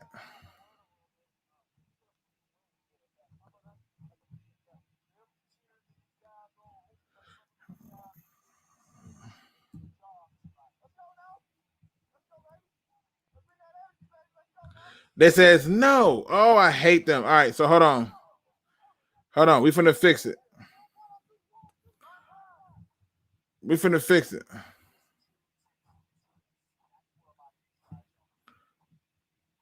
All right. So what I'm going to do is I'm just going to let you hear it.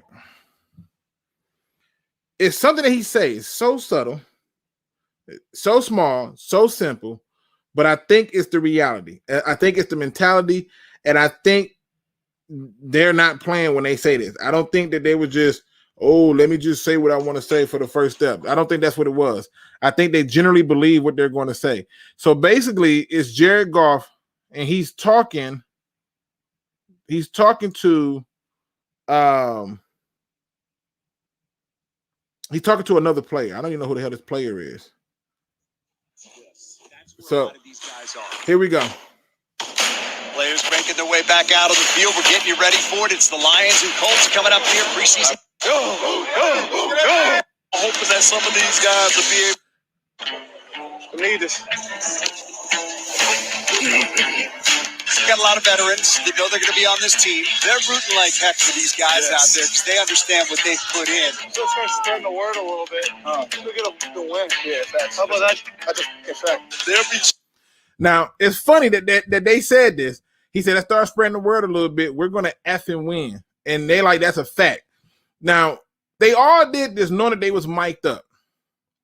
And I think the reason they did that is because they were trying to send a message. The attitude, the swag is there. The momentum, the reason to be confident is there. And the more that they keep saying that the Lions are going to be hot garbage 2-3 win team, the more you're going to start to get people to say, you know what? We was wrong. And everything that we thought we knew, we did not know. So, Luke, you acting like Bow Wow when he's trying to hide his money from his baby mama, with you trying not to get banned. Bruh, when they ban you on YouTube, it's for 90 days. The last time I got banned on YouTube, that was hard on me. I'm going to tell you right now, it was real hard. We capped 4 backs and a true fullback for the first time in forever. I'm excited as hell this season. You should be. I think Hockenson is a top 4 tight end. Booyah. There we go. And my man SpeakEZ Sports in the building. Shout out to you, sir. If you ain't subscribed to him, it is linked in the description. 100%. I really feel like this game would be a thriller. I think it's gonna be a really good game. We could play in Mars. Y'all still losing. I ain't gonna do the trash talking. I'm gonna let you have all the energy. That's for you, Emmanuel. Just don't change your name if y'all lose. Okay? Just don't change it. If you want to come here and vent afterwards, feel free. Let me see. So again, just want to put it back out there. The players themselves believe that they're going to win this season. And the attitude is that they should think that, but it's not. Now I'm going to ignore you. Predator, Rags, and Hawk are the best 2 players on the roster. Okay. 5 running backs deep. 5 running backs deep? What are you talking about, 5 running backs? Half of them is hurt. What are you talking about? Seriously? You know how you okay. Okay. All right, let me help you. You know most of them guys is hurt. Like, I'm not even being funny when I say this, but most of them are hurt. So let's just look at who's already hurt. Okay. I can't believe I even got to do this. You the 49ers fan, man, you should know this stuff. Like, this is what they report on their actual website. Like y'all injury reserve and all of this. This is all there for you. Like, most of y'all D linemen are out. Like, it's like, bruh, like this is not in y'all favor in a lot of cases. But okay, Luke, wasn't you banned over Will Harris? I was banned over Will Harris. Yes, showing freaking footage of Will Harris, and they banned me. Lions fan, I definitely agree that this. I definitely agree with that, as I don't see any other Lions coming into the season being better than them. Hawks going off if healthy. I'm with you, Jay. You ain't gonna get me to argue with you. Emmanuel, please come back on Sunday and Monday if you lose with that same energy. Don't go into hiding. We're gonna see. We should be able to get at least 4 wins, maybe 6 more than that. You know, is early.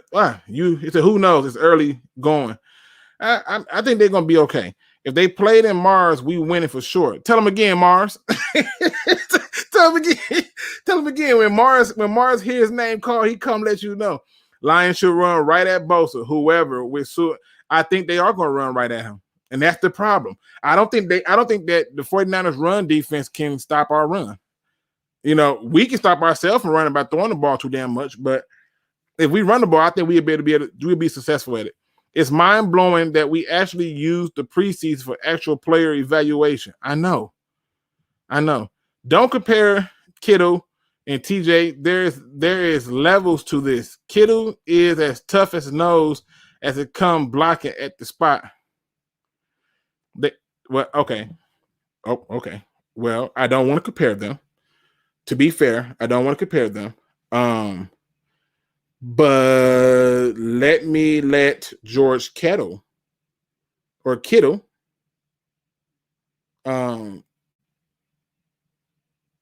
compare them, right? Because we don't want to do that. You all know that Iowa has a rich history at the tight end position. From the guy you see from Dallas Clark, one of the best to do it, and the guy standing next to me, George Kittle, there's my guy Dallas right there. And we know that they have a strong lineage of guys that are projected to go into the first round. And we have a couple more guys in this year's draft, 2019 draft presented by Verizon, TJ Hawkinson and Noah Fant. Now we figured there's no better way to break these guys down than with their college teammate right here. So let's start with the Mackey Award winner, TJ Hawkinson. And we got a few plays. Let's break this on down and talk about just how talented this guy is and why he's so highly sought after. Here he is going in motion, and we're going to see him on a crossing route. What I love is the subtlety, George, stepping up, a little bit of a push-up. Stair step, man, pushes vertical just a little bit. And, DB's not ready for it. A little push, that's not much. It's not much. Hey, 5 yards of separation, that's wide open. 5 yards of separation on a DB, by the way. That isn't a linebacker. That's a fast guy. Here he is, attached at tight end position. He runs a corner route. Great release, right? Great release, gets hands off, ends up wide open, and he's an athlete. That's ridiculous. How tall is he? He's around 6'4", 6'5"? He's got a half inch on me. Half inch on you? Yeah. And how tall are you? How much do you weigh? 6'4", 245. So he's close to 6'5". He could jump like that in space. They're feeding you guys out there in Iowa. How about this? They say that he's Gronk-like because he also can block. This is how you last a long time in the league. Get those hands inside, open up the hole for your running back. I mean, he doesn't even see him coming. He gets low, drops his hips. He's an athlete. And that's it, right? I got to ask, you were a senior when he was a freshman. Did you have any idea that 3 years later he'd be talked about as a top first-round pick? I think 1 week into fall camp my senior year, I literally said out loud, I am so happy that I'm graduating because both those guys would take my spot. Is that right? Well, Mr. Emmanuel, since we can't compare them, let's talk about what Mr. George Kittle said. I'm so glad that it's my senior year because if I wasn't graduating, both of them guys can take my spot. Yeah, he was just being humble. Got it. SpeakEZ said he's on the way to see the new Marvels movie. All right. What year do you think it is? No way they have 5 running backs. 2 of them is hurt. They on IR. Your boy Kid himself has already said, no doubt TJ is better than him. Yeah, he said it before. That shows how good your depth is when guys snatching cuts you made.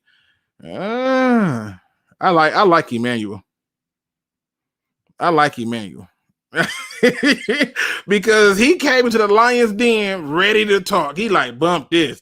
I like that. I ain't even mad at you. 100%. 100%. Careful, Luke. Don't play it too long. I hope they don't get me with that. All right, let me see. At this point, out of his own mouth. You can't argue truth. Let's see. At this point, any question y'all have for me, let's do it. Let me go ahead and get y'all all ready to rock and roll.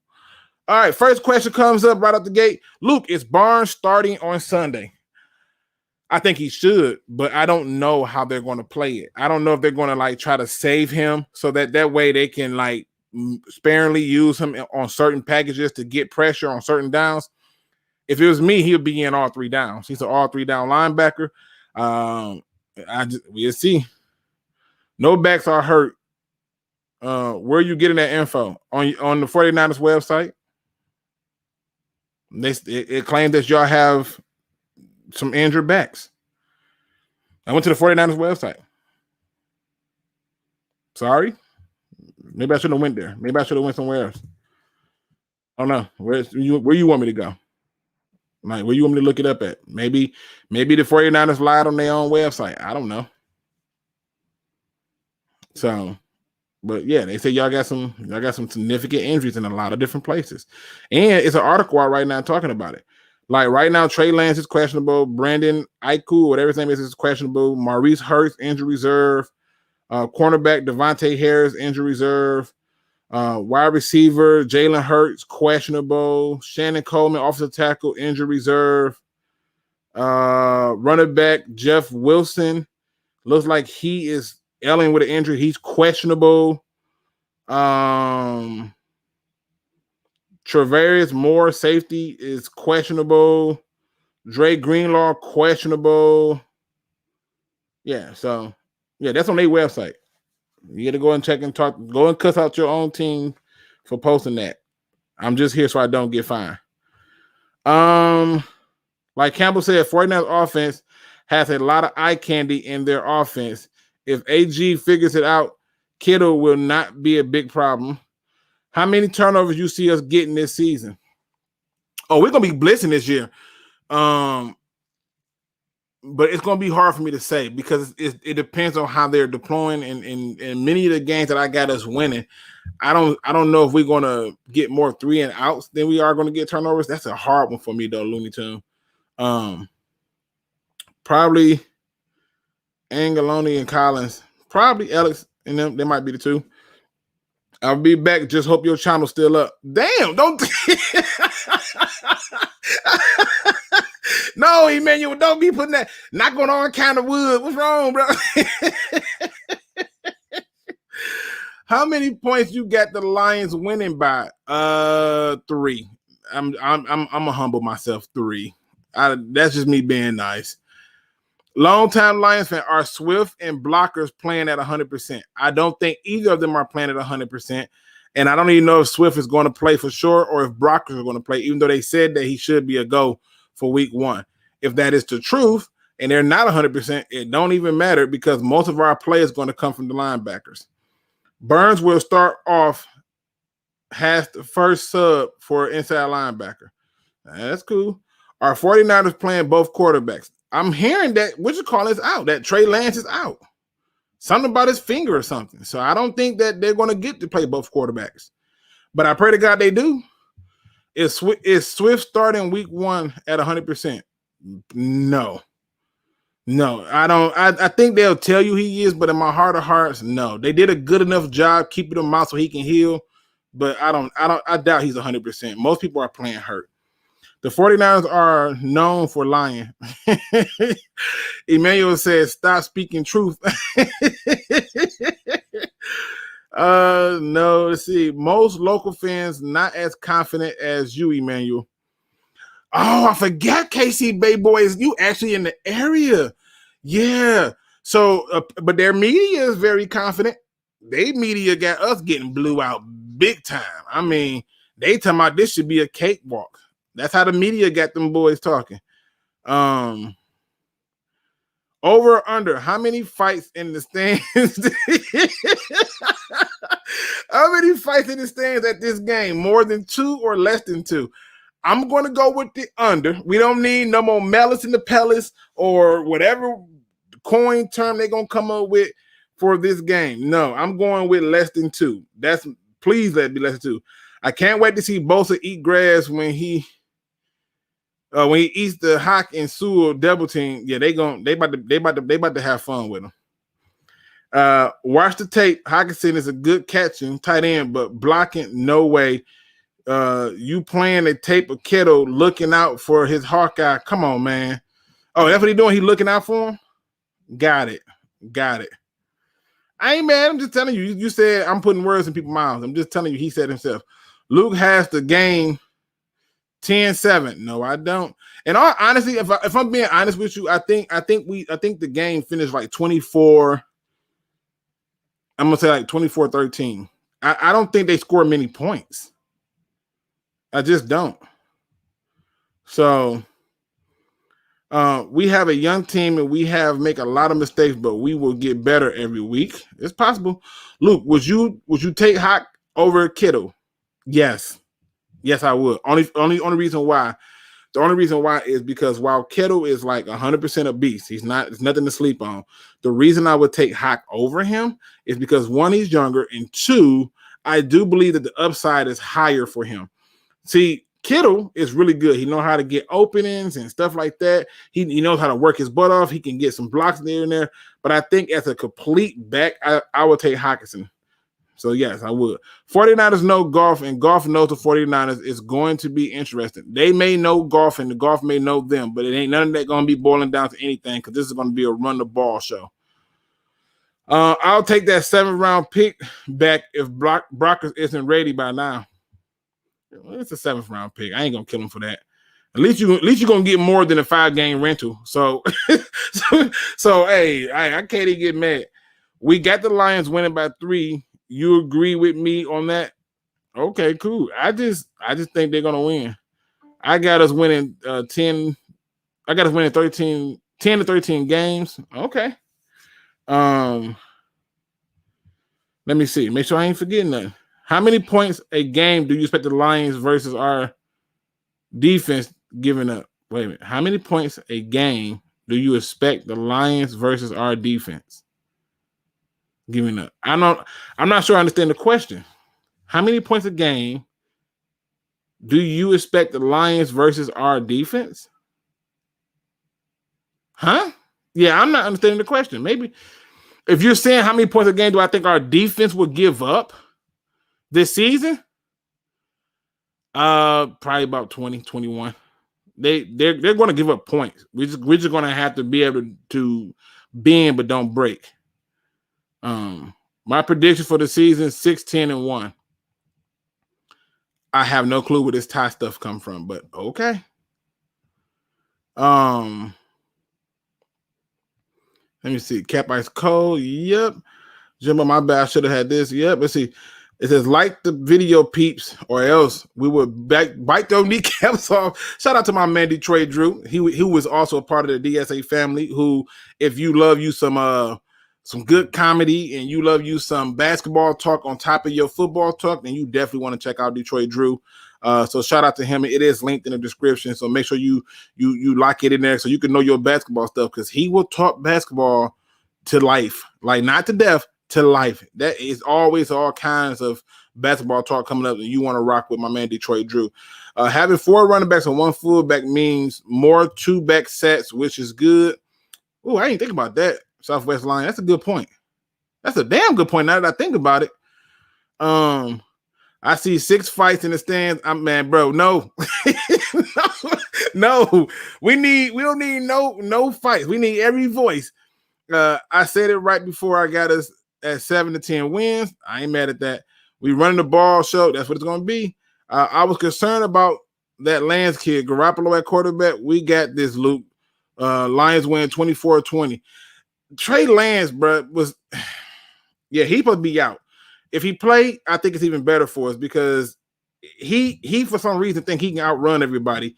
He gonna be in for a rude awakening. Who do you got winning the NFC West this season? NFC West. So that's let me think about that. NFC West. That is Seattle, Arizona, Rams. Who am I forget? Oh, and 49ers. I have, out of those 4, I have the Rams winning the division, barely. And then I have the Seattle Seahawks at number 2, Cardinals at 3, 49ers at 4. Sorry. I just don't think they're going to be good this year. Okay. I was saying we agree on the same thing from my earlier prediction. Yeah, listen, you ain't gonna get me to trip onto me. I think he's asking how many points we'll score on the 49ers. Now, I thought he was asking for this year, but if he's talking about how many points we'll score on the 49ers, I think we can get 24. If he's talking about this year, I think we give up 21 or maybe 24 points a game. But I think this defense will be much, much better than what it's been.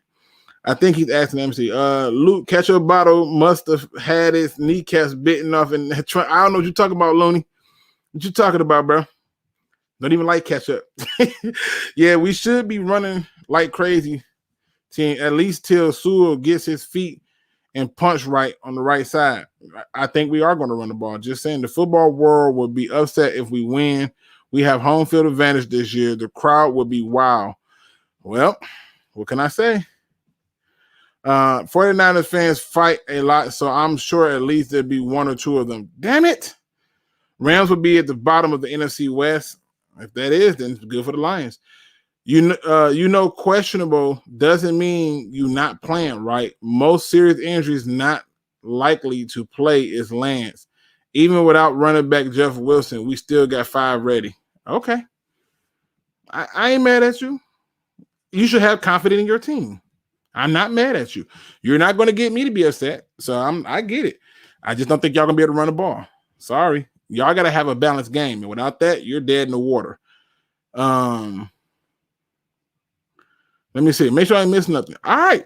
People, I got to get ready for the morning because I got to, obviously get myself ready for work, but we'll see how this thing go. Dang, he said, I think the Lions put one of their quarterbacks on IR. Ooh, that shouldn't be hard, seeing how he find that list every single year.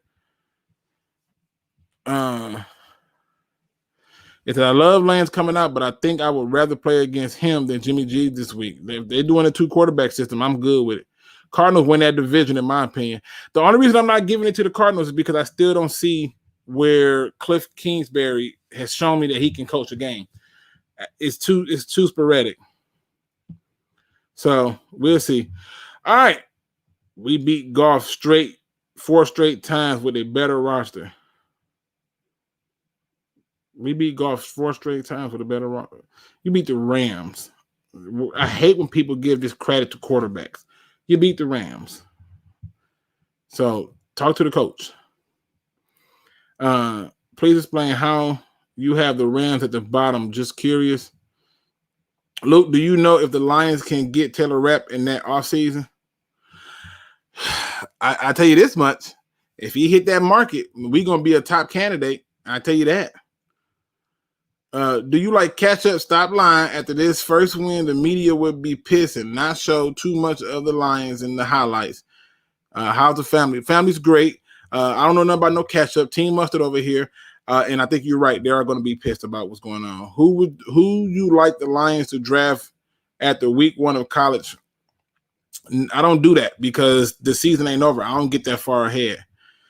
For sure, we get 200 plus rushing yards. The defense is bad. It was bad last year. And that was because of coaching. Like, really bad because of coaching. So I'll give you that last year. Yeah, last year, you'd be right. Y'all probably would have had 200. This year, nah.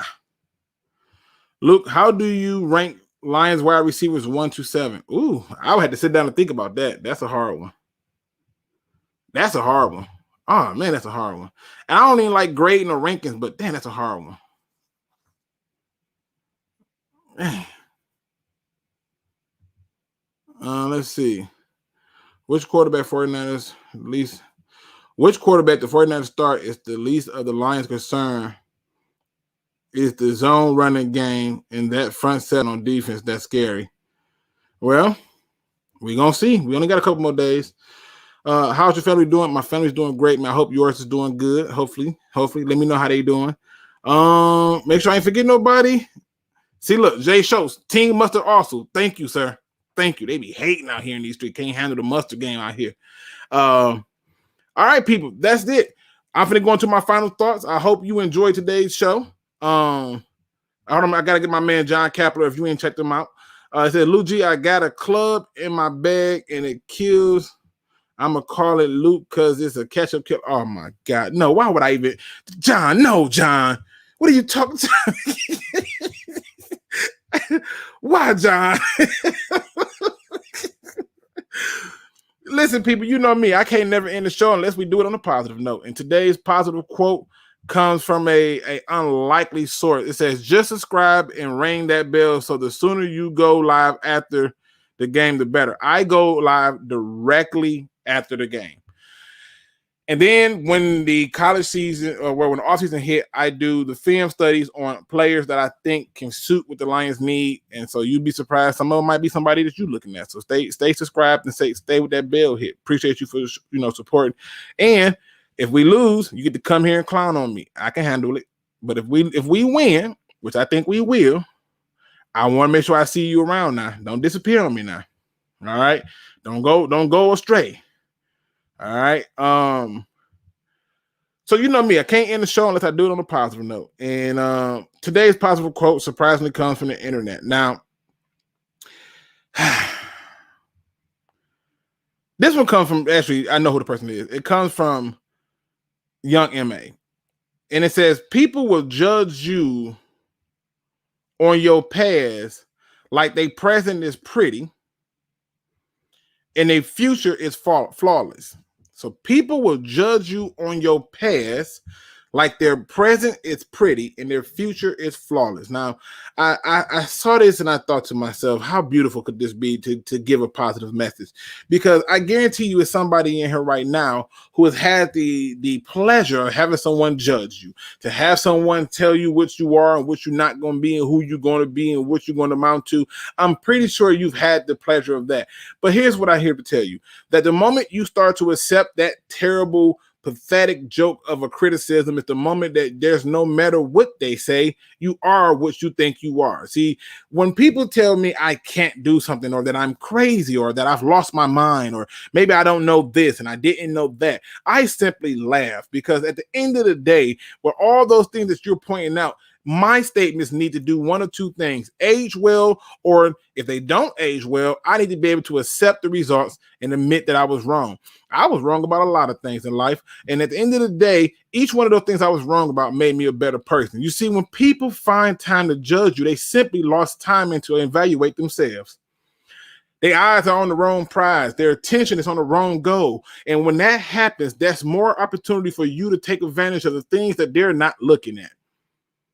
Do not be a person to accept a person's views of you when they can't even see where they're going themselves. Do not be a person to take what a person says about you to heart. It doesn't need to be to heart. It needs to be off to the wind, because it needs to blow right past you. Find some kind of way to quiet the noise and be bigger and greater than your haters. If you find a way to do that, and trust me, me knowing you being here, you will. Then when they see your greatness, all they can do is talk about how awesome you is. Kobe's had his haters, and on top of that, Jordan has had his haters. But what they can't say is they sucked at basketball. Like, the people who are going to talk about you can't say you suck as a person. And with that being said, ladies and gentlemen, please make sure you hit that like, subscribe, notification bell. Stay tuned. I will be breaking down this first week's game all this week, a little bit of time, to show you why I think our Detroit Lions will beat the San Francisco 49ers. With that being said, ladies and gentlemen, don't be no chump. Please do your research. I am out.